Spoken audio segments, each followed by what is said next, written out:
President Nadine has spoken.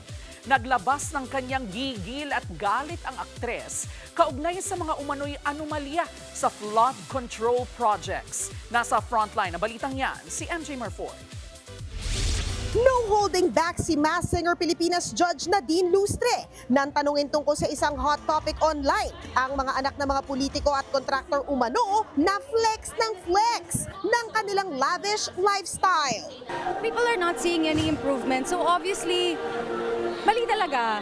And I'm really sad seeing na people are really struggling and are going through all of these things, like losing their homes, like even losing their pets, livelihood, just because we can't find a solution for it. Tapos, syempre nakakaano naman talaga, nakakagalit and nakakalungkot na makita na yung binabayad nating mga buwis, sa ganun lang napupunta.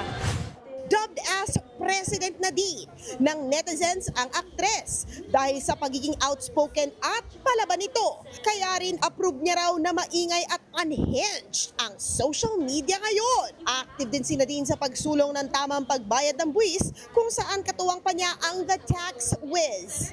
We're paying taxes, we're actually paying them to help us or to make things better for us. So parang it's just sad that the funds are really being used for something else.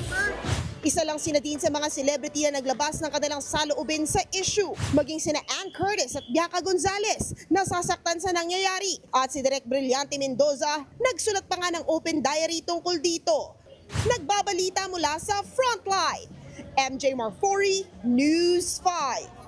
Mga kapatid, Jervy Wrightson po. Eto na nga.